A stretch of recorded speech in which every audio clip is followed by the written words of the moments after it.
സദാശിവസമാരംഭാം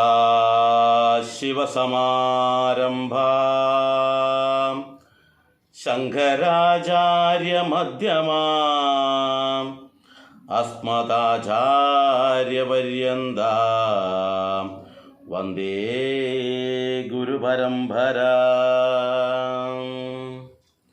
പ്രിയ കുടുംബാംഗങ്ങളെ,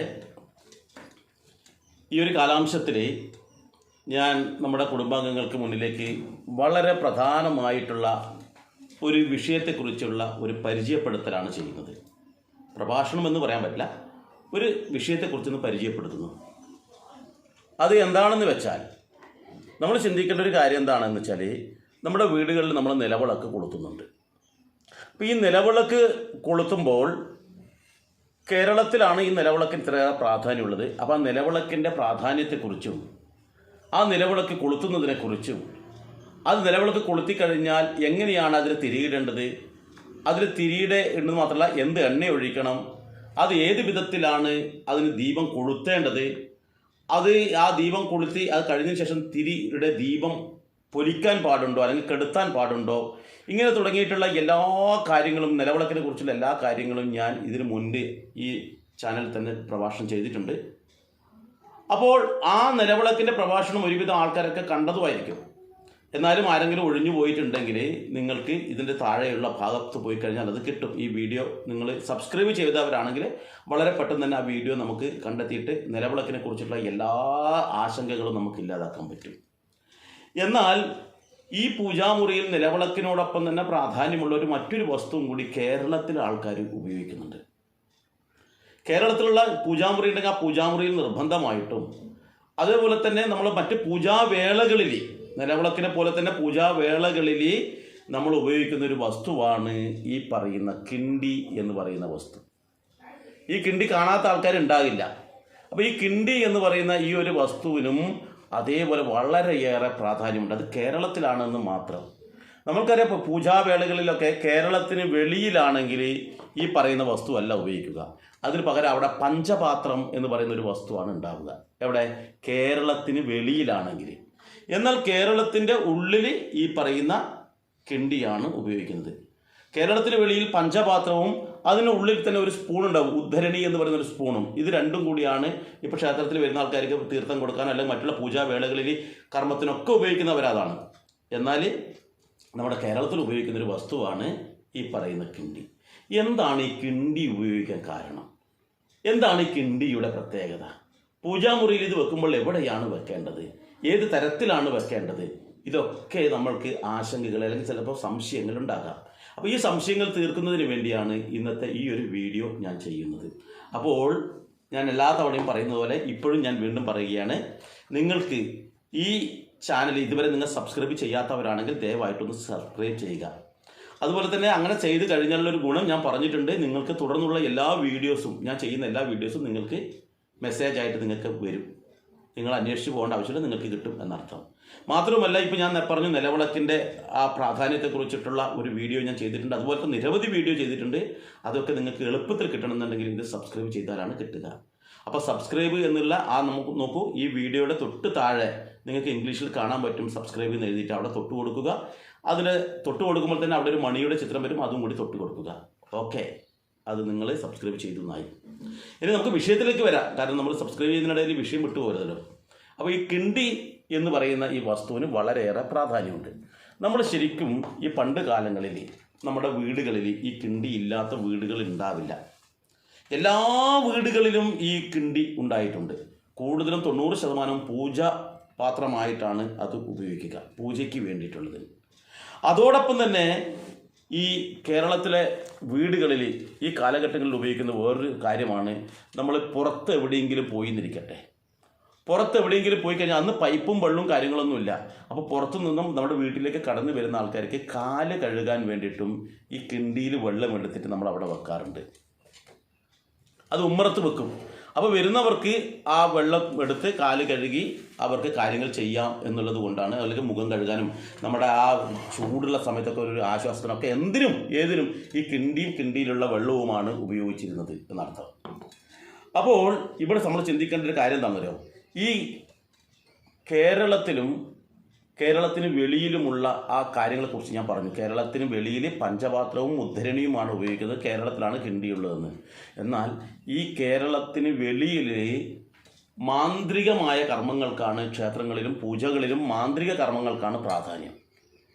എന്നാൽ കേരളത്തിൽ താന്ത്രിക കർമ്മത്തിനാണ് കൂടുതൽ പ്രാധാന്യം കൊടുക്കുന്നത്. അപ്പോൾ താന്ത്രിക കർമ്മത്തിൻ്റെ ഭാഗമായിട്ടാണ് കിണ്ടി എന്ന് പറയുന്ന ഈ ഒരു ഉപകരണം ഉണ്ടായിട്ടുള്ളത്. ആ താന്ത്രിക കർമ്മത്തിൻ്റെ നമ്മുടെ നിത്യജീവിതത്തിൽ നമ്മൾ വളരെയേറെ ചിന്തിക്കേണ്ട ഒരു കാര്യം വെച്ചാൽ, നമ്മുടെ ജീവിതവുമായി ബന്ധപ്പെട്ട് കിടക്കുകയാണ് ഈ പറയുന്ന കിണ്ടി. അതിനനുസരിച്ച് ജീവിതവുമായി ബന്ധപ്പെട്ട് തന്നെയാണ് ഈ കിണ്ടിയുടെ നിർമ്മാണ വിധിയും എല്ലാ കാര്യത്തിലും. അപ്പോൾ സാധാരണഗതിയിൽ നമ്മൾ പൂജയൊക്കെ ചെയ്യുന്ന സമയത്ത് ഇതിൽ വെള്ളം എടുക്കും. ഇതിൽ വെള്ളം എടുത്തിട്ട് ആ വെള്ളത്തിനെ നമ്മൾ തീർത്ഥമാക്കി മാറ്റിയിട്ട് അത് നമ്മൾ സപ്തനദികളെ ആവാഹിച്ചിട്ട് ഇതിലേക്ക് ഇതാക്കിയിട്ട് തീർത്ഥമാക്കി വെച്ചിട്ട് നമ്മളൊന്ന് കുടഞ്ഞിട്ട് ശുദ്ധി വരുത്തിയിട്ടൊക്കെയാണ് നമ്മുടെ ചടങ്ങുകളൊക്കെ തുടങ്ങാറ്. ഇവിടെ നമ്മൾ ചിന്തിക്കേണ്ടത് എന്താ വെച്ചാൽ, ഈ കിണ്ടിയുടെ പ്രത്യേകത എന്താണ് എന്നുള്ളതാണ്. ഈ കിണ്ടിയിലുള്ള വെള്ളം നമ്മൾ എടുക്കുന്നിരിക്കട്ടെ, കിണ്ടിയിൽ നിറച്ച് നമ്മൾ വെള്ളം എടുത്ത് വരികട്ടെ. ഈ കിണ്ടിയിൽ വെള്ളം എടുത്ത് കഴിഞ്ഞാൽ നമ്മളതിങ്ങനെ സ്വീകരിക്കുന്നിരിക്കട്ടെ, ഇങ്ങനെ വെള്ളം എടുക്കുന്നു. അപ്പം എടുക്കുന്ന സമയത്ത് നമ്മൾ അല്പം ഈ പുറകുവശം അല്പം ഇങ്ങനെ തള്ളി കൊടുക്കുമ്പോഴാണ് ഈ ഭാഗം താഴ്ന്നു വരുന്നത്. ഈ ഭാഗം താഴുമ്പോഴാണ് നമ്മളിങ്ങനെ ചെരിക്കുമ്പോഴാണല്ലോ ഇവിടെ വരുന്നത്. അപ്പോൾ ഇവിടുന്ന് അല്പം തള്ള്, ഈ ഭാഗത്ത് നിന്ന് അല്പം തള്ളു മേൽപോട്ടൊക്കെ തള്ളുമ്പോഴാണ് ഈ ഭാഗത്ത് നിന്ന് വെള്ളം വരുന്നത്. അപ്പോൾ ഈ വെള്ളം വരുന്ന അവസരത്തിൽ ചിന്തിക്കുക, ഈ വെള്ളത്തിൻ്റെ ഇപ്പോൾ ഈ കിണ്ടിയിൽ നിറയെ വെള്ളം എടുത്തു, അതിനകത്ത് കുറച്ച് പൊടിയൊക്കെ ഉണ്ട് ഇരിക്കട്ടെ മുകളിൽ. എന്നാലും നമ്മൾ ഈ വെള്ളം എടുക്കുന്ന സമയത്ത് ഈ പൊടി വരില്ല അവിടെ. ചിന്തിച്ച് നോക്കിയാൽ, കാരണം ഇവിടെ വരുന്ന വെള്ളം എന്ന് പറഞ്ഞാൽ ഈ കിണ്ടിയുടെ ഏറ്റവും അടിയിൽ നിന്നുള്ള വെള്ളമാണ് ഇവിടെ വരിക. മറ്റ് നമ്മൾ ഗ്ലാസ്സിലോ നേരത്തെ പറഞ്ഞ ഉദ്ധരണിയിലോ എവിടെ നല്ല മറ്റേ ഈ പറഞ്ഞ പഞ്ചപാത്രത്തിൽ നിന്നൊക്കെ വെള്ളം എടുക്കുമ്പോൾ സമയത്ത് മുകളിലെ വെള്ളമാണ് നമ്മൾ ആദ്യം യൂസ് ചെയ്യുക. എന്നാൽ കിണ്ടിയിൽ മാത്രമുള്ളൊരു പ്രത്യേകത, കിണ്ടിയിലുള്ള വെള്ളം ഉപയോഗിക്കുമ്പോൾ ഇതിൻ്റെ ഏറ്റവും താഴെയുള്ള വെള്ളമാണ് നമ്മൾ കിണ്ടിക്ക് വേണ്ടി ഉപയോഗിക്കുക. നിങ്ങൾ ആലോചിച്ച് നോക്കുക, ഒന്ന് ട്രൈ ചെയ്ത് നോക്കുക. ഇത്തരത്തിലാണ് ആ കിണ്ടിയിലുള്ള വെള്ളം നമുക്ക് കിട്ടുന്നത്. എന്താണ് അതിൻ്റെ പ്രത്യേകത? ഇതിന് നമ്മുടെ നിത്യജീവിതവുമായിട്ട് വളരെയേറെ ബന്ധമുണ്ട്. ഈ കിണ്ടിയിലുള്ള ജലവും അല്ലെങ്കിൽ നമ്മുടെ ജീവിതത്തിൻ്റെ ഉയർച്ചയും താഴ്ചയും ഒക്കെ ഉണ്ടല്ലോ. നമ്മൾ നോക്കൂ, ഒരു മനുഷ്യൻ ശ്രേഷ്ഠമായ തലത്തിലേക്ക് എത്തണമെങ്കിൽ 6 ആധാരങ്ങൾ കടന്നിട്ടാണ് ഏറ്റവും ശ്രേഷ്ഠമായ സഹസ്ര പത്മത്തിലേക്ക് എത്തുന്നത്. അപ്പോൾ സഹസ്രാര പത്മത്തിലേക്ക് എത്തണമെന്നുണ്ടെങ്കിൽ ആദ്യം നമ്മൾ മൂലാധാരത്തിൽ നിന്നാണ് നമ്മൾ തുടങ്ങുന്നത്. ഒരു ധ്യാനം, മെഡിറ്റേഷൻ കാര്യങ്ങൾ ഒക്കെ നമ്മൾ ഉയർന്ന തലത്തിലേക്ക് എത്തണമെങ്കിൽ മൂലാധാരത്തിൽ നിന്നും നമ്മൾ ഉയർന്നു വരുന്ന 6 കടമ്പകൾ കടന്നിട്ടാണ് പടിയാറും കടന്നവിടെ ചെല്ലുമ്പോൾ ശിവനെ കാണാറും ശിവശംഭോ എന്ന് പറയുന്നില്ലേ. അപ്പോൾ ഈ 6 കടമ്പകൾ നമ്മൾ കടന്നു കഴിഞ്ഞാൽ ശ്രേഷ്ഠമായ സഹസ്രാര പത്മത്തിലെത്തുമ്പോൾ അവിടെ നമ്മൾ ആനന്ദതലത്തിലേക്ക് എത്തുന്നു, നമ്മൾ ശ്രേഷ്ഠമായ മോക്ഷത്തിലേക്ക് എത്തിച്ചേരുമെന്നാണ് വിശ്വാസം. അപ്പോൾ ഇതിന് 6 കടമ്പകൾ പറയുന്നുണ്ട്. ആ കടമ്പകളെ കുറിച്ചൊന്നും ഞാനിപ്പോൾ പറയുന്നില്ല, കാരണം അതെല്ലാവർക്കും ദഹിക്കുന്ന വിഷയമല്ല. നമ്മുടെ വിഷയം എന്ന് പറയുന്നത് കിണ്ടിയാണ്. അപ്പോൾ ഇതിൽ ഈ മൂലാധാരം എന്ന് പറയുന്ന ആ ആരംഭഘട്ടം, അവിടെയാണ് എല്ലാത്തിൻ്റെയും തുടക്കം. അവിടെ നിന്നാണ് കുണ്ടലിനി ശക്തി ഉയർത്തേണ്ടത്. അതുപോലെ ഈ കിണ്ടിയിലുള്ള ഏറ്റവും താഴ്ന്ന ഭാഗത്തിലുള്ള ജലമാണ് നമ്മൾ ഉപയോഗിക്കുന്നതെന്ന് ഞാൻ പറഞ്ഞു. അത് കഴിഞ്ഞ ശേഷം ഏറ്റവും അവസാനത്തിൽ ആണ് ഈ വെള്ളം എത്തുക, മുകളിൽ നിന്നുള്ള വെള്ളം നമുക്ക് ഉപയോഗിക്കുന്നത്. അപ്പോൾ നമ്മൾ ചിന്തിക്കേണ്ടതെന്ന് വെച്ചാൽ, ഈ കിണ്ടിയിലതുപോലെയാണ് നമ്മുടെ ജീവിതവും എന്ന് ഞാൻ പറഞ്ഞിട്ടുണ്ട്. അപ്പോൾ നോക്കൂ, ഈ കിണ്ടിയുടെ ഈ ഒരു ഭാഗമുണ്ട്, ഇതിന് മുരള് എന്ന് പറയും, നമ്മൾ വാൽ എന്ന് പറയും, കിണ്ടിയുടെ വാല് എന്ന് പറയും. ഈ വാൽ ആരംഭിക്കുന്നത് എവിടെയാണ്? ഏറ്റവും അടിയിൽ നിന്നാണ്, ഇത് മുകളിൽ നിന്നല്ല. ഈ അടിയിൽ നിന്നാണ് ഇതിൻ്റെ വാലും ആരംഭിക്കുന്നത്. അപ്പോൾ അടിയിൽ നിന്നാണ് നമ്മുടെ ജീവിതത്തിൻ്റെ ആരംഭം എന്നർത്ഥം. നമ്മുടെ ജീവിതത്തിൻ്റെ ആരംഭം എപ്പോഴും ഒരു ആൾ സ്കൂളിൽ ചേരുന്നു, ആദ്യം LKG, UKG, 1ാം class, 2ാം class, 3ാം class, ആ തലത്തിലാണ് അവരുടെ അറിവ് വർദ്ധിക്കാൻ വേണ്ടിയിട്ട് ചടങ്ങുകളെല്ലാം ചെയ്യുന്നത്. ഏറ്റവും താഴെ തലയിൽ നിന്ന് ഒരു വീട് കെട്ടുന്നുണ്ടിരിക്കട്ടെ, വീട് കെട്ടുമ്പോൾ ആദ്യം എന്ത് ചെയ്യുക? ആദ്യം ആ തറയുടെ ഫൗണ്ടേഷൻ ആദ്യം ചെയ്ത് പിന്നെ തറ കെട്ടി പിന്നെ അതിന് മുകളിൽ ഓരോ കല്ലുകൾ പാകിയിട്ടാണ് ഉയർന്ന തലത്തിൽ നല്ല മനോഹരമായ വീട് കെട്ടിയിട്ടുണ്ടാകുന്നത്. അപ്പോൾ എന്ത് വേണം? അടിത്തറ ഭദ്രമായിരിക്കണം. പ്രാഥമിക വിദ്യാഭ്യാസം ഭംഗിയായിട്ടില്ല എങ്കിൽ പിന്നെ അവർ എന്ത് പഠിച്ചിട്ടും കാര്യമില്ല. അതുകൊണ്ടാണ് നമ്മൾ താഴത്തെ തലങ്ങളിൽ നിന്ന് തന്നെ ആ വിദ്യാഭ്യാസത്തിൻ്റെ ഇത് ആരംഭിക്കുന്നത്. അപ്പോൾ നമ്മളിവിടെ ചിന്തിക്കേണ്ടത് എന്താണ്? ഈ താഴത്തെ തട്ടിൽ നിന്ന് നമ്മൾ വിദ്യ ആരംഭിക്കുന്നത് പോലെ, താഴത്തെ തട്ടിൽ നിന്ന് നമ്മൾ ഗൃഹനിർമ്മാണം ആരംഭിക്കുന്നത് പോലെ തന്നെയാണ് നമ്മുടെ എല്ലാ എല്ലാ കാര്യങ്ങളും ആരംഭിക്കുന്നത്. എന്ന് വെച്ചാൽ ആധ്യാത്മികമായ തലം പോലും വളരെ താഴെ തട്ടിൽ നിന്ന് തുടങ്ങണം. എന്ന് വെച്ചാൽ പൂജാമുറിയിൽ നിന്ന് തുടങ്ങണം. പൂജാമുറിയിൽ നിന്നാണ് നമ്മൾ തുടങ്ങുന്നത്. നമ്മൾ ആദ്യം തന്നെ ക്ഷേത്രത്തിലേക്കല്ല പോവുക. ജനിച്ച് വീഴുന്ന കുട്ടിയെ ആദ്യം വീട്ടിൽ നാമം ജപിക്കുന്ന കൂട്ടത്തിൽ അതിൻ്റെ കൂട്ടത്തിൽ പോയിരുന്നിട്ടാണ് അവർ നാമം ജപിക്കാൻ തുടങ്ങുന്നത്. അവർ ഭഗവാനെ കാണുന്നത് തന്നെ വീട്ടിലുള്ള പൂജാമുറിയിൽ അല്ലെങ്കിൽ വീട്ടിൽ വെച്ചിട്ടുള്ള ഫോട്ടോയിലാണ്. അപ്പോൾ ആദ്യത്തെ ആധ്യാത്മികമായ ചുവടുവെപ്പ് നടക്കുന്നത് സ്വന്തം വീട്ടിൽ നിന്നാണ്. ഏറ്റവും താഴെ എന്ന് വെച്ചാൽ പൂജാമുറി. ഒരു ആധ്യാത്മിക തലത്തിലേക്ക് വരുന്ന ഒരാളുടെ ആരംഭം എന്ന് പറയുന്നത് ഏറ്റവും താഴെയാണ് എന്നർത്ഥം. ഇത് നമ്മുടെ യോഗശാസ്ത്രങ്ങളിലും തന്ത്രശാസ്ത്രങ്ങളിലും ഒക്കെ പറയുന്നതാണ്. നമ്മുടെ ആധ്യാത്മിക തലം എന്ന് പറയുന്നത് വളരെ താഴെയാണ് എന്നുള്ളത്. അപ്പോൾ അവിടെ നിന്ന് നമ്മൾ ഉയർന്ന് വേണം. അപ്പോൾ അവിടെ കളങ്കമില്ലാത്തതാകണം. ഏറ്റവും പ്രധാനമാണ്. താഴെ തട്ടിൽ എന്തെങ്കിലും ഒരു തറ കെട്ടുന്നിരിക്കട്ടെ, വീടിൻ്റെ തറ കെട്ടുന്നുണ്ടല്ലോ, ഈ ഫൗണ്ടേഷൻ കിട്ടുന്ന സമയത്ത് വേണ്ടത്ര സിമെൻറ്റ് ചേർത്തില്ല എന്നിരിക്കട്ടെ, നല്ല ശക്തമായിട്ടുള്ള കല്ലല്ല, പൊടിഞ്ഞു പോകുന്ന കല്ലാണ് നമ്മൾ അവിടെ കെട്ടിന്നിരിക്കട്ടെ. പിന്നെ അതിൻ്റെ മുകളിൽ നമ്മൾ എന്ത് വലിയ ഇത് കെടുത്ത് കഴിഞ്ഞാലും കുറച്ച് ദിവസം കഴിയുമ്പോൾ അല്ലെങ്കിൽ കുറച്ച് കാലം കഴിയുമ്പോൾ അത് അടിഭാഗം തകർന്ന് മേൽഭാഗം മൊത്തം ഇടിഞ്ഞു പൊളിഞ്ഞ് താഴേക്ക് വരും, ഉറപ്പാണ്. അതുപോലെ വിദ്യാഭ്യാസത്തിൽ നമ്മൾ കുട്ടിയായിരിക്കുന്ന സമയത്ത് എല്ലാം ചെറുപ്രായത്തിലെ കോപ്പി അടിച്ചിട്ട് നോക്കി എഴുതിയിട്ടൊക്കെ നമ്മൾ പരീക്ഷ എഴുതിയിരിക്കട്ടെ, ഒന്നും അറിയില്ല. അങ്ങനെയുള്ള കുട്ടി ആ പ്രാഥമിക വിദ്യാഭ്യാസത്തിൻ്റെ ആരംഭഘട്ടത്തിൽ തന്നെ അവൻ പഠിക്കാതെ കോപ്പി അടിച്ചിട്ടൊക്കെയാണ് ചെയ്തതെങ്കിൽ അവൻ 10ാം ക്ലാസ്സോ അല്ലെങ്കിൽ അതിന് മുകളിലേക്ക് എത്തുമ്പോൾ ഒന്നും അറിയില്ല, വട്ടപൂജ്യമായിരിക്കും. അവന് ഒരു തരത്തിലും ഒരു ജോലിയോ കാര്യങ്ങളോ കിട്ടില്ല. അത് ഏതെങ്കിലും കാരണവശാൽ ആ കോപ്പി അടി പിടിച്ചു പോയാൽ തീർന്നു അവൻ്റെ ജീവിതം. അപ്പോൾ ഏത് കാര്യത്തിനും ആദ്യം കളങ്കമില്ലാത്ത നിർമ്മലമായ ഭക്തിയോടുകൂടി അല്ലെങ്കിൽ നിർമ്മലമായ ആത്മാർത്ഥതയോടുകൂടി സ്വാർത്ഥതയില്ലാത്ത പ്രവർത്തനത്തോടുകൂടി നമ്മൾ ചെയ്യണം. ഇവിടെ കിണ്ടിയിൽ ഞാൻ പറഞ്ഞു, നമ്മൾ ഈ കിണ്ടിയിലേക്ക് വെള്ളം എടുത്തുന്നിരിക്കട്ടെ, വെള്ളം എടുത്തു കഴിഞ്ഞാൽ ഈ കിണ്ടിയിൽ ഇപ്പം ആ വെള്ളത്തിൽ അല്പം പൊടി അല്ലെങ്കിൽ എന്തെങ്കിലും ഉണ്ടെങ്കിൽ ആ സാധനം മുകളിലാണ് നിൽക്കുക, പൊടിയും കാര്യങ്ങളൊക്കെ. അടിയിലുള്ള ഭാഗം ശുദ്ധമായിരിക്കും. ഈ അടിയിലുള്ള വെള്ളമാണ് നമ്മൾ ആദ്യം യൂസ് ചെയ്യുന്നത്. കാരണം ശുദ്ധമായ പവിത്രമായ കളങ്കമില്ലാത്ത ആ വസ്തു നമ്മൾ ആദ്യം യൂസ് ചെയ്യുന്നു എന്നർത്ഥം. എന്ന് വെച്ചാൽ ഭഗവാന് സമർപ്പിക്കുന്ന നമ്മൾ നിർമ്മല ഭക്തിയോടുകൂടി ആ ഭഗവാനെ നമ്മൾ ആദ്യം തന്നെ കാണാൻ വേണ്ടി ശ്രമിക്കണം. അവിടെ സംശയത്തോടു കൂടി ഭഗവാന്റെ അരികിലേക്ക് പോകരുത്. സംശയത്തോടു കൂടി ഭഗവാന്റെ അരികിലേക്ക് പോയി കഴിഞ്ഞാൽ പിന്നീട് നമുക്കെല്ലാം സംശയമായിരിക്കും. അത് കളങ്കമില്ല ഭക്തി ആയിരിക്കില്ല, അതിനൊരുപാട് അപാകതകൾ ഉണ്ടാകും. അപ്പോൾ നമുക്ക് എന്താ വേണ്ടത്? നിർമ്മലമായ ഒരു ഭക്തി വേണം, നിർമ്മലമായ ഒരു ജീവിതം വേണം. ഈ ജീവിതം നമ്മൾ സനാതനധർമ്മ വിശ്വാസികളുടെ ജീവിതം എന്ന് പറയുന്നത് ഏത് കാര്യവും ചെയ്യുമ്പോൾ കളങ്കമില്ലാതെ അതുപോലെ തന്നെ നിർമ്മലമായ ചിന്തയോടുകൂടി വേണം നമ്മൾ കർമ്മങ്ങൾ ചെയ്യാൻ. അതൊരു വിവാഹ ജീവിതമാണ് ആരംഭിക്കുന്നിരിക്കട്ടെ, അതിൽ കൃത്യമായ നല്ല ചിന്തയോടുകൂടി വേണം വിവാഹം കഴിക്കാൻ. ഒരു ബിസിനസ് തുടങ്ങുന്നിരിക്കട്ടെ, നല്ല ചിന്തയോടുകൂടി വേണം ബിസിനസ് തുടങ്ങാൻ. അങ്ങനെ ഏത് കാര്യം ചെയ്യുമ്പോഴും ശ്രേഷ്ഠമായ തലത്തിൽ കുറച്ച് ബുദ്ധിമുട്ടുണ്ടാകും, കഷ്ടപ്പാടുണ്ടാവും, എന്നാലും ആ തലത്തിൽ വേണം ചെയ്യാൻ വേണ്ടിയിട്ട്. അപ്പോൾ ഇങ്ങനെ ചെയ്യാൻ വേണ്ടി നമ്മുടെ മനസ്സിലൊരു ആഗ്രഹമുണ്ട്, അല്ലെങ്കിൽ മറ്റാർക്കെങ്കിലും ഒരു ആഗ്രഹം ഉണ്ടെന്നിരിക്കട്ടെ, നമ്മുടെ കുട്ടികളാവാം, നമ്മുടെ സഹോദരങ്ങളാവാം, നമുക്ക് വളരെ വേണ്ടപ്പെട്ട ഒരാളാവാം, അവർക്ക് ഇങ്ങനെ ഒരു താല്പര്യം ഉണ്ടെന്നിരിക്കട്ടെ. അങ്ങനെ ഉണ്ടെങ്കിൽ നമ്മൾ എന്ത് വേണമെന്നറിയാം? അതിനെ പ്രോത്സാഹിപ്പിക്കാൻ വേണ്ടി അല്പം ഒരു തള്ള് നമ്മൾ അങ്ങോട്ട് കൊടുക്കണം. അതിനെ പ്രോത്സാഹിപ്പിക്കണം. നമ്മുടെ കുട്ടികൾക്ക് അത് നല്ലതാണ്, ശ്രേഷ്ഠമാണെന്ന് തോന്നിക്കഴിഞ്ഞാൽ നമ്മൾ അതിന് അല്പം തള്ളു കൊടുക്കുമ്പോൾ അത് ശക്തമായ രീതിയിൽ അങ്ങോട്ട് പോയിക്കോളും. ഇവിടെ നമ്മൾ അതാണ് ചെയ്യുന്നത്. ഈ കിണ്ടിയിൽ എടുത്തു കഴിഞ്ഞാൽ ഈ കിണ്ടിയുടെ ഈ വശം അടിഭാഗത്ത് നിന്നും നമ്മളെന്ത് അല്പം ഇങ്ങോട്ടേക്ക് ഒരു തള്ളു കൊടുക്കുമ്പോൾ ഇത് ചെരിയുമ്പോഴെന്തായി ഇവിടുന്ന് ശ്രേഷ്ഠമായ വെള്ളം പുറത്തേക്ക് വരുന്നു. അതുപോലെയാണ് നമ്മൾ ശ്രേഷ്ഠമായ ഒരു കർമ്മം ചെയ്യുന്ന ഒരാൾക്കാരുണ്ടെങ്കിൽ അവർക്ക് നമ്മൾ ചെറിയൊരു തള്ള്, അവർക്കൊരു പ്രോത്സാഹനം നമ്മൾ കൊടുക്കുകയാണെങ്കിൽ അവർ നല്ല വിധത്തിലേക്ക് അത് ശക്തമായ രീതിയിൽ അവിടെ സമൂഹത്തിലും അവരുടെ ജീവിതത്തിലും മാറ്റം വരുന്ന തരത്തിൽ അവർക്ക് മാറ്റമുണ്ടാകും, അല്ലെങ്കിൽ അവർ ശ്രേഷ്ഠമായ തലത്തിലേക്ക് പോകും എന്ന് വളരെ കൃത്യമായിട്ട് ഇവിടെ കാണിച്ചു തരുന്നു. അപ്പോൾ ഇതാണ് ഈ കിണ്ടിയുടെ ഏറ്റവും ശ്രേഷ്ഠമായ ഒരു കാര്യത്തിലാണ് ഈ കിണ്ടി നമുക്ക് ജീവിതത്തിൽ വളരെയേറെ ഗുണകരമാണ് എന്ന് കാണിക്കുകയാണ് ഇത് ചെയ്യുന്നത്. അപ്പോൾ ഒന്ന്. രണ്ടാമതൊരു കാര്യം നമ്മൾ നോക്കണം. രണ്ടാമത്തെ കാര്യം എന്ന് വെച്ചാൽ നമ്മൾ ഈശ്വര ഉപാസന ചെയ്യുന്ന സമയത്ത് ഇതുപോലെയാണെന്ന് ഞാൻ പറഞ്ഞിട്ടുണ്ട്. നമ്മുടെ കുട്ടികളാവട്ടെ, അവർ ഈ ഒരു അവസരം നമ്മൾ സ്റ്റാർട്ടിങ് സമയത്ത് നാമജപവും മറ്റു കാര്യങ്ങളൊക്കെ ഇവർക്ക് ചെയ്യേണ്ടതാണ്.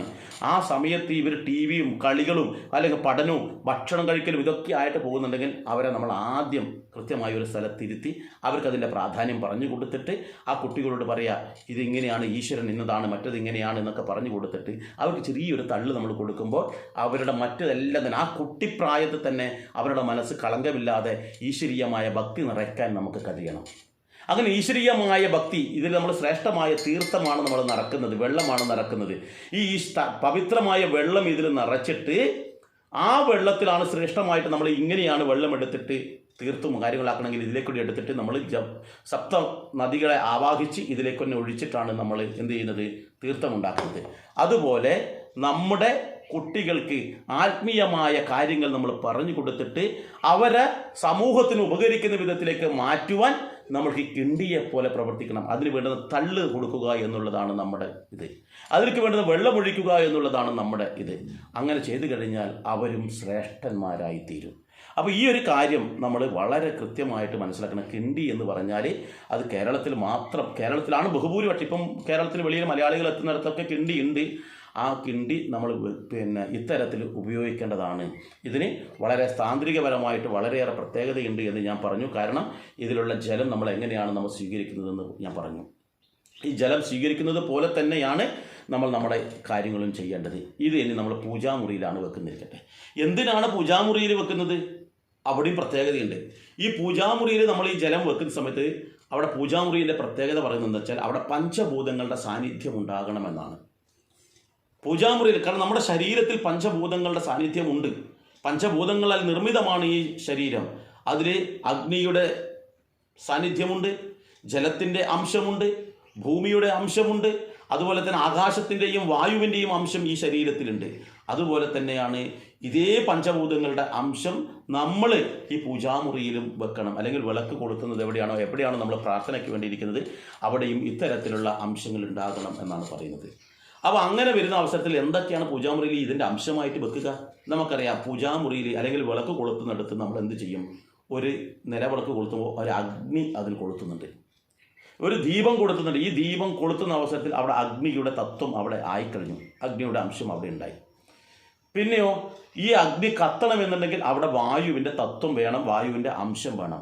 അപ്പോൾ അഗ്നി നമ്മൾ കൊടുക്കുമ്പോൾ അത് കത്തുന്നത് വായു ഉള്ളത് കൊണ്ട് മാത്രമാണ്. അപ്പോൾ അഗ്നിയും വായുവുമായി ഇത് കത്തിക്കഴിഞ്ഞാൽ ഇത് എവിടെയാണ് പ്രസരിക്കുന്നത്? ഈ അന്തരീക്ഷത്തിലാണ്. എന്ന് വെച്ചാൽ ഈ ആകാശത്താണ് ഇതെല്ലാം തന്നെ പ്രസരിക്കുന്നത്. അപ്പോൾ ആകാശം, വായു, അതുപോലെ തന്നെ അഗ്നി, 3 തത്വങ്ങളും പൂജാമുറിയിൽ അല്ലെങ്കിൽ വിളക്ക് കൊളുത്തുന്നിടത്തായി. 4ാമത്തെ തത്വമാണ് ഭൂമിയുടെ തത്വം. ഈ ഭൂമിയുടെ തത്വമായിട്ട് നമ്മൾ ഒരു പാത്രത്തിൽ ഈ എവിടുന്ന് പുണ്യസ്ഥലങ്ങളിൽ നിന്ന് കൊണ്ടുവന്ന മണ്ണാണ് അവിടെ വെക്കേണ്ടത്. 4ാമത്തെ തത്വം അല്ലെങ്കിൽ 5ാമത്തെ തത്വമാണ് ജലം അല്ലെങ്കിൽ വെള്ളം. ഈ വെള്ളത്തിൻ്റെ തത്വമായിട്ടാണ് നമ്മൾ ഈ വെള്ളം ഇതിലേക്കെടുത്തിട്ട് അത് 5ാമത്തെ തത്വമായ ജലത്തിൻ്റെ അംശം എന്ന രീതിയിൽ ഇത് പൂജാമുറിയിൽ വെക്കുന്നത്. അപ്പോൾ ഈ 5 തത്വങ്ങളും അവിടെ വേണം. ഈ കിണ്ടിയിൽ വെക്കുമ്പോൾ എൻ്റെ നിർമ്മലമായ ഭക്തിയും എന്നെയും ഞാൻ പൂർണ്ണമായിട്ട് എന്നെ കളങ്കമില്ലാത്ത, കാരണം എന്താ, നമ്മൾ ഏറ്റവും താഴെ നിന്നാണ് വെള്ളം അവിടത്തേക്ക് കൊടുക്കുന്നത്. ഭഗവാന് കൊടുക്കുക എന്നുള്ളതാണെങ്കിൽ ഏറ്റവും താഴേക്കുള്ള ആ വെള്ളമാണ് നമ്മൾ ഭഗവാന് ആദ്യം കിട്ടുക. അപ്പോൾ ഈ നിഷ്കളങ്കമായിട്ടുള്ള നിർമ്മലമായിട്ടുള്ള പവിത്രമായ ഭക്തി ഞാൻ അങ്ങയ്ക്ക് വേണ്ടി സമർപ്പിക്കുന്നു, എന്നെ തന്നെ ഞാൻ അങ്ങയ്ക്ക് സമർപ്പിക്കുന്നു, എൻ്റെ ഏറ്റവും ഹൃദയമാണ് ശുദ്ധിയുള്ള പരിശുദ്ധിയുള്ള ഒരു ഇതാണ് ഞാൻ അങ്ങയ്ക്ക് സമർപ്പിക്കുന്നു എന്നുള്ള ഭാവത്തിലാണ് ഈ കിണ്ടിയിൽ വെള്ളം വെച്ചിട്ട് ആ ഭഗവാന് വെക്കുന്നതിൻ്റെ ഉദ്ദേശം. എന്നാൽ ഇത് വെക്കുന്ന അവസരത്തിൽ എവിടെ വെക്കണം, എങ്ങനെ, ഈ മുരൾ എന്ന് പറയുന്ന ഈ വാല് ഏത് ദിശയിലേക്ക് വരണം എന്നൊരു സംശയം പലർക്കും ഉണ്ടാവും.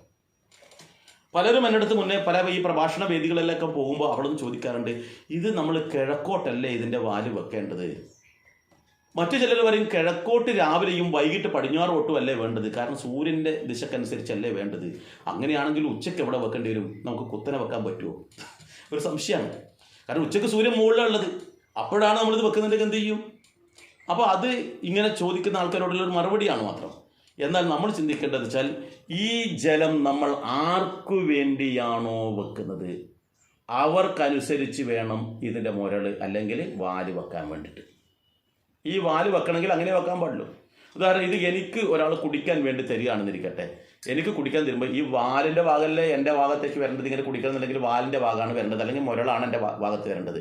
അപ്പോൾ നമ്മൾ ഭഗവാന്റെ സങ്കല്പത്തിലാണ് വെക്കുന്നത്, ഭഗവാന് വേണ്ടിയാണ് സങ്കല്പിക്കുന്നതെങ്കിൽ എന്ത് വേണം? ഈ വാലിൻ്റെ ഭാഗം അല്ലെങ്കിൽ ഈ മുരളിൻ്റെ ഭാഗം എവിടെ വരണം? ഭഗവാന്റെ ഭാഗത്തേക്ക് വരണം. അത് നിങ്ങൾ തെക്കോ വടക്കോ പടിഞ്ഞാറോ ഇതൊന്നുമല്ല വിഷയം. ഭഗവാൻ എവിടെയാണോ നമ്മൾ സമർപ്പിച്ചിട്ടുള്ളത്, ഭഗവാൻ ഏത് തെക്കോട്ടാണോ വടക്കാട്ടാണോ നമ്മുടെ പൂജാമുറിക്ക് എങ്ങനെയാണുള്ളത് അവിടെയുള്ളൊരു ഭഗവാൻ സങ്കല്പമുണ്ട്. ആ സങ്കല്പത്തിനനുസരിച്ച് വേണം ഇതിൻ്റെ വാല് വെക്കാൻ വേണ്ടിയിട്ട്. മറ്റെങ്ങോട്ടും വെക്കരുത്. എപ്പോൾ വെക്കുന്നുണ്ടെങ്കിലും ഉച്ചക്കായിക്കോട്ടെ, വൈകിട്ടായിക്കോട്ടെ, രാവിലെ ആയിക്കോട്ടെ, ഏത് അവസരത്തിലായാലും ഒരു ഭഗവത് സങ്കല്പത്തിലാണ് നമ്മൾ സമർപ്പിക്കുന്നുണ്ടെങ്കിൽ അങ്ങനെ വേണം. ഇനി അതല്ല, മറ്റ് പൂജാവേളകളിലാണ് ചെയ്യുന്നിരിക്കട്ടെ. പൂജ ചെയ്യുമ്പോഴാണെങ്കിൽ ഇത് നമ്മൾ തീർത്ഥലം ഉണ്ടാക്കാൻ വേണ്ടി നമ്മൾ പൂജയ്ക്ക് വേണ്ടി വെള്ളം എടുക്കാനും ഉപയോഗിക്കാനൊക്കെയാണ് ചെയ്യുന്നുണ്ടെങ്കിൽ നമ്മൾ ഉപയോഗിക്കുന്നത് എന്താണെന്ന് വെച്ചാൽ ഇത് വാല് പരമാവധി കിഴക്കോട്ട് വരുന്ന വിധത്തിൽ വെക്കുന്നതായിരിക്കും നല്ലത്.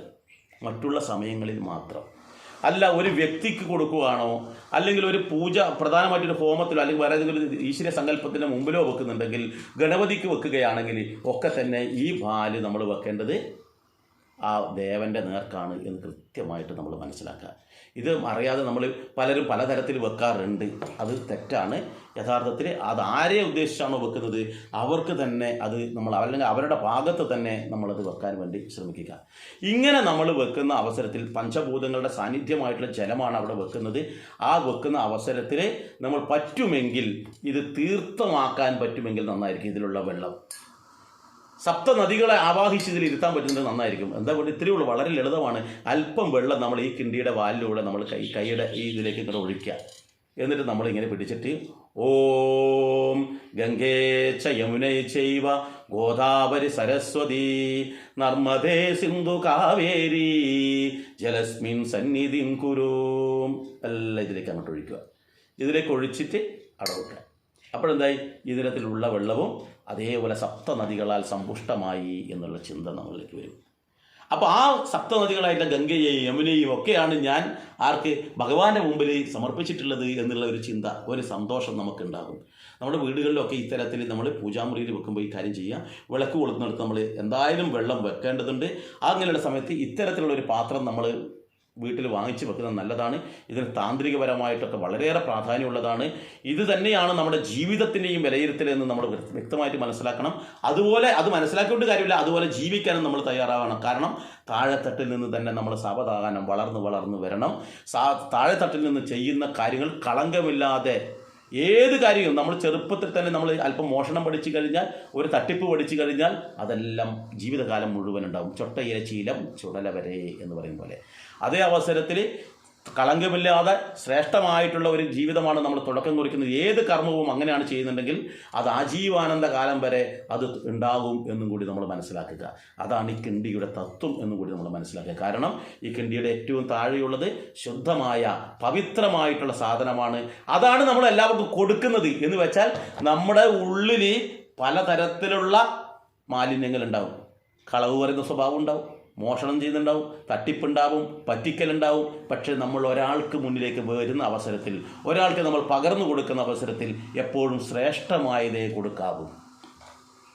ശ്രേഷ്ഠമായത് മാത്രമേ ഒരാൾക്ക് കൊടുക്കാവൂ.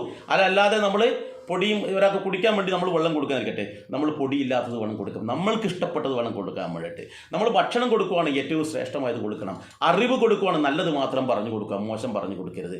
അതുപോലെ തന്നെ മറ്റുള്ളവരോട് നമ്മൾ പെരുമാറുന്ന സമയത്ത് നമ്മുടെ ഏറ്റവും ശ്രേഷ്ഠമായ സ്വഭാവമാണ് മറ്റുള്ളവരുടെ മുന്നിൽ കാഴ്ചവെക്കേണ്ടത്. നമ്മുടെ ദുഷിച്ച സ്വഭാവം മറ്റുള്ളവരുടെ മുന്നിൽ കാഴ്ചവെക്കരുത്. നമ്മൾക്കുള്ള ചെറിയ ചെറിയ ന്യൂനതകളുണ്ടാവും. അതാണ് ഈ കിണ്ടിയുടെ മുകളിലുള്ളത് പൊടി പടലങ്ങൾ എന്ന് പറയുന്നത്. അതൊക്കെ തന്നെ അവിടെ മുകളിൽ അടക്കിടന്നോട്ടെ. പക്ഷേ മറ്റുള്ളവർക്ക് നമ്മൾ കൊടുക്കുന്ന അവസരത്തിൽ നമ്മുടെ കുറ്റങ്ങളോ കുറവുകളോ ദോഷങ്ങളോ അപാകതകളോ ഒന്നും കൊടുക്കാതെ ഏറ്റവും പവിത്രമായിട്ട് അടിയിലുള്ളത് വേണം നമ്മൾ അവർക്ക് പകർന്നു കൊടുക്കാൻ എന്നർത്ഥം. അത് ഈ കിണ്ടി നമുക്ക് മാതൃകയാണ്. നമ്മുടെ ജീവിതത്തിന് ഏറ്റവും വലിയൊരു സിമ്പലാണ്, ഒരു മാതൃകയാണ് ഈ കിണ്ടി എന്നുള്ളത് കൊണ്ട് നമ്മുടെ വീട്ടിലും ഈ കിണ്ടി വെക്കുക. നമ്മുടെ കുട്ടികൾക്ക് പറഞ്ഞു കൊടുക്കുക, ഇത് വെറുതെ ഒരു കിണ്ടിയല്ല, ഇതിന് പിന്നിൽ ഒരുപാട് തത്വങ്ങളുണ്ട് എന്ന് പറഞ്ഞു കൊടുത്ത് അവരെ ശ്രേഷ്ഠമായ തലത്തിലേക്ക് കൊണ്ടുവരാൻ വേണ്ടി നമ്മൾ ശ്രമിക്കണം. ഈ ഓരോ സാധനം വെക്കുമ്പോഴും അതിന് ഓരോരോ പവിത്രതയുണ്ടെന്നും കൂടി നമ്മൾ മനസ്സിലാക്കുക. പൂജാമുറിയിലാവട്ടെ, നമ്മുടെ വീടുകളിലായിട്ട് പണ്ട് കാലങ്ങളിൽ വാങ്ങിക്കുന്ന എല്ലാ സാധനങ്ങൾക്ക് പിന്നിലും വലിയ വലിയ തത്വങ്ങളുണ്ട്. അതൊക്കെ മനുഷ്യനെ ശ്രേഷ്ഠമായ തലത്തിലേക്ക് മാറ്റിമറിക്കുന്ന ഘടകങ്ങളാണ് എന്ന് കൂടി നമ്മൾ മനസ്സിലാക്കുക. ഏതായാലും മറ്റൊരു വീഡിയോയുമായി നമുക്ക് മറ്റൊരു അവസരത്തിലേക്ക് വരാം. എല്ലാവർക്കും നന്ദി, നമസ്കാരം.